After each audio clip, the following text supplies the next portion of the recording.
സലാം പറഞ്ഞ് ഞാനും ഉപ്പയും ഫസ്നയും ഉമ്മറത്തേക്ക് കയറിയിരുന്നു. ഞങ്ങൾ വന്നത് കണ്ടിട്ടാണെന്ന് തോന്നുന്നു. ഷെഫ്നയുടെ ഉമ്മ ഇടായിൽ നിന്നും പാതി മുഖം തട്ടം കൊണ്ട് മറച്ച് എന്നെ ഒന്ന് എത്തി നോക്കിയിട്ട് അടുക്കളയിലേക്ക് തിരിച്ചുപോയി. ഉമ്മറം മൊത്തം ഒന്ന് കണ്ണോടിച്ചു നോക്കി. ചുമരിൽ ഗ്ലാസ് പെയിന്റ് ചെയ്ത് ഫ്രെയിമിട്ട് ഒരു ഭംഗിയുള്ള റോസാപ്പൂവ് എന്നെ നോക്കി ചിരിക്കുന്നു. അതൊക്കെ ഷെഫ്ന ചെയ്തതാ. ഞാൻ അതിലേക്ക് നോക്കിയിരിക്കുന്നത് കണ്ടായിരിക്കാം ഷെഫ്നയുടെ ഉപ്പ അത് പറഞ്ഞത്.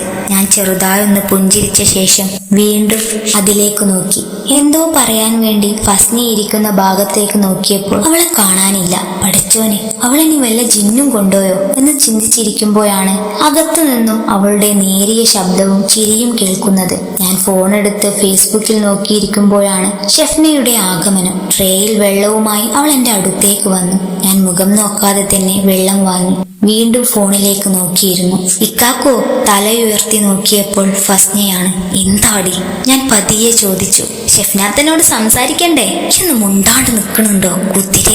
സജിയെ, ഓളോട് അനക്കെന്തെങ്കിലും ചോദിക്കാനും പറയാനുണ്ടെങ്കിൽ ചെല്ല്. ഉപ്പയിൽ നിന്നുള്ള ആജ്ഞാപനം കൃത്യമായി അനുസരിക്കുന്ന മകനിലേക്ക് ഞാൻ മാറുകയായിരുന്നു. അപ്പോൾ ആർക്കോ വേണ്ടിയെന്നോണം ഇടായിക്ക് വലത് സൈഡിലുള്ള തുറന്നിട്ട റൂമിലേക്ക് ഞാൻ കയറി ചെന്നു. അത്യാവശ്യം വലിപ്പമുള്ള ആ റൂമിൽ ഒരു അലമാറയും ബെഡിന്റെ സൈഡിൽ ഒരു മൂലക്കലായി അടപ്പിട്ട് വെച്ച ഒരു ബക്കറ്റും ഉണ്ടായിരുന്നു. നിലം കറുപ്പ് കാവി കൊണ്ട് അലങ്കരിച്ചിരിക്കുന്നു. മൊത്തത്തിൽ അടക്കവും ഒതുക്കവുമുള്ള ഒരു റൂം.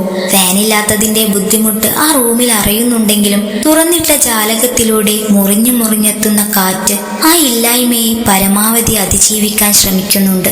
ജാലകത്തിനടുത്തായിട്ടുള്ള അലമാറയ്ക്ക് സൈഡിൽ പുറത്തേക്ക് നോക്കി നിൽക്കുകയായിരുന്ന ഷെഫ്നയെ ഞാൻ തൊണ്ടയനക്കി സാമീപ്യം അറിയിച്ചു.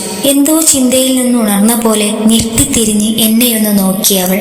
അതിനുശേഷം തലയിൽ നിന്നും തെന്നി വീയാറായ തട്ടമെടുത്ത് മാറിലേക്കും തലയിലേക്കും ഒതുക്കി നിർത്തിക്കൊണ്ട് എന്നെയൊന്ന് നോക്കി ചിരിച്ചതിനു ശേഷം തല താഴ്ത്തി നിലം നോക്കി നിന്നു. റബ്ബേ, ഇത് കുന്താപ്പോളോട് ചോദിക്കുക എന്തേലും മുലക്കാകട്ടെ എന്ന് വിചാരിച്ച് ഒരു ഫോർമാലിറ്റിക്ക് വേണ്ടി അവളെ പേര് ചോദിച്ചു. എന്റെ പേരെന്താ? ഷെഫ്ന. നിങ്ങളെ പേരെന്താ? എന്റെ പേര് സജീർ. എല്ലാം ഉപ്പ പറഞ്ഞിണ്ടാവല്ലോ അല്ലെ? സത്യം പറഞ്ഞ എനിക്ക് ഈ കല്യാണത്തിന് പറഞ്ഞു മുഴുവനാക്കും മുമ്പേ ഫസ്ന ഇടയിലേക്ക് ചാടി വന്നു. കാക്കോ, ഈ കല്യാണത്തിന് ബാക്കി പറ. എന്റെ പഠിച്ചോനെ, പെട്ടോ? അപ്പോഴാണ് എനിക്കൊരു സത്യം മനസ്സിലായത്. ഈ കല്യാണം ഞാൻ എന്തെങ്കിലും പറഞ്ഞു മുടക്കുന്നതിന് ഉമ്മയും ഫസ്നയും പ്ലാൻ എടുത്തതാണെന്ന്. ഇക്കാക്ക പറയാന്നേ, കേക്കട്ടെ. എനിക്ക് ഈ കല്യാണത്തിന് പൂർണ്ണ സമ്മതാണ്. അനക്ക് സമ്മതാണോ ചോദിക്കാനി ഇപ്പോഴാ ഈ ചാടിക്കേറി വന്നില്ലേ കാണാനും. ഫസ്നെ പിറുപിറുത്തുകൊണ്ട് എന്റെ കയ്യും പിടിച്ചു വലിച്ച് ഉമ്മറത്തേക്ക് കൊണ്ടുപോയി. ഇതെല്ലാം കണ്ട് അന്തം വിട്ട് നിൽക്കുകയായിരുന്നു ഷെഫ്ന. അപ്പോഴേക്കും രണ്ടുപ്പമാരും കല്യാണം വരെ ഉറപ്പിച്ചു കഴിഞ്ഞിരുന്നു. ഞങ്ങൾ അവിടെ നിന്നും എല്ലാവരോടും യാത്ര പറഞ്ഞിറങ്ങി. കുറച്ച് കുടുംബക്കാരുടെ വീട്ടിലൊക്കെ കയറി വീട്ടിലെത്താൻ രാത്രിയായി. ഉമ്മ ഞങ്ങളെയും കാത്ത് കോലായിൽ ഇരിപ്പുണ്ടായിരുന്നു. എന്തായി പോയ കാര്യം ഉപ്പയോട് ചോദിക്കുന്നതും കേട്ട് ഞാൻ മുഖം കൊടുക്കാതെ മുറിയിൽ വന്നിരുന്നു. ഫ്രഷ് ആവാതെ തന്നെ കട്ടിലിലേക്ക് മലർന്നു കിടന്നു. അപ്പോഴാണ് റേക്കിന്റെ മുകളിൽ എന്റെ പഴയ ഡയറി കിടക്കുന്നത് കണ്ടത്.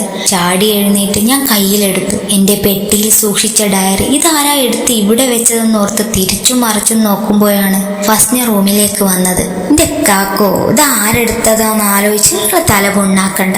നിങ്ങളെ പുന്നാര പെങ്ങളായ ഈ ഞാൻ എന്റെ പുന്നാര കാക്കാന്റെ ലവ് സ്റ്റോറി മൊത്തം അങ്ങോട്ട് വായിച്ചു.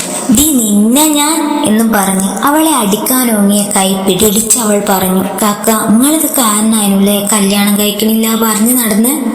എനിക്കിപ്പോഴും താല്പര്യമില്ലടി. പിന്നെ ഉമ്മനെയും ഉപ്പനെയും ഇനിയും ബേജാറാക്കണ്ടെന്ന് കരുതിയിട്ടാ ഞാൻ പോയി ഷെഫ്നയെ കണ്ടത്. അതൊക്കെ വിറ്റാളക്ക, പറ്റൂലടി. അതിന് മാത്രം നെഞ്ചുറപ്പില്ല അന്റെ ഇക്കാക്ക്. ഇക്ക പോയവര് പോയി, അതിന് സ്വയം ശിക്ഷിച്ചിട്ടെന്താ? ഇപ്പൊ വാക്ക് കൊടുത്തതാണോരെ? ഫസ്ന, ഈ കൊച്ചു കുട്ടിയാ, അനക്ക് പറഞ്ഞാ തിരിയൂല. അനക്കറിയോ ഫസ്ന, ഇവിടേക്ക് കയറി വരുന്നത് അന്നെ പോലുള്ള ജീവനുള്ളൊരു പെണ്ണാ. ആഗ്രഹങ്ങളും മോഹങ്ങളും ഉള്ളൊരു പെണ്ണ്, നോവിച്ചാ നോവുന്ന പെണ്ണ്. എന്നല്ലെങ്കിൽ നാളെ ഓൾക്കും തിരിയും എനിക്കോളെ സ്നേഹിക്കാൻ കഴിയൂലാന്ന്. അന്ന് എല്ലാരും ദുഃഖിക്കേണ്ടി വരും ഒരു പെണ്ണിന്റെ ജീവിതം തകർത്തെന്നോർത്ത്. കാരണം എനിക്കാക്ക് ഒരിക്കലും മാറാൻ കഴിയൂലടി. എന്റെ സംസാരം കേട്ട് മുറിയിലേക്ക് വന്ന ഉമ്മ പറഞ്ഞു, മാറണം സജിയെ. എന്റെ ഉമ്മാക്ക് വേണ്ടി നല്ലൊരു ജീവിതം ഉണ്ടാവാൻ വേണ്ടി ഈ മാറിയേ പറ്റൂ. ഇല്ലുമ്മ, നിങ്ങള് മോന് ഒരിക്കലും മാറാൻ കഴിയൂല. ഉമ്മാക്ക് അറിയുന്നതല്ലേ, ഒരിക്കലും എന്റെ ഐശുവിന് വേണ്ടി മരിക്കാൻ വരെ തയ്യാറായവനായി ഞാൻ. എന്നിട്ടും എപ്പോഴും ജീവിക്കുന്നത് നിങ്ങൾക്കൊക്കെ വേണ്ടിയാ. മോനെ, ആ പെണ്ണിനെ ആലോചിച്ച് ഇതുവരെ ഈ എന്റെ ജീവിതം നശിപ്പിച്ച് ഇനി ഉമ്മാക്ക് ജീവനുള്ളിടത്തോളം കാലം അത് സമ്മതിക്കൂല. ഉമ്മ ഇടരുന്ന സ്വരത്തിൽ ദയനീയമായി ഞാൻ ഉമ്മാനെ വിളിച്ചു. ആ സജിയെ, ഈ ഷെഫ്നാനെ കെട്ടിയില്ലേ പിന്നെ ഈ ഉമ്മാന്റെ മയ്യത്തായിരിക്കും കാണാം. ഉമ്മ എന്റെ വിളി കേൾക്കാതെ നനഞ്ഞ കണ്ണ് തട്ടത്തിന്റെ തലപ്പുകൊണ്ട് അമർത്തി തുടച്ച് ഉമ്മ അടുക്കളയിലേക്ക് പോയി. പിറകെ ഉമ്മയുടെ നിഴൽ പറ്റി ഫസ്നയും.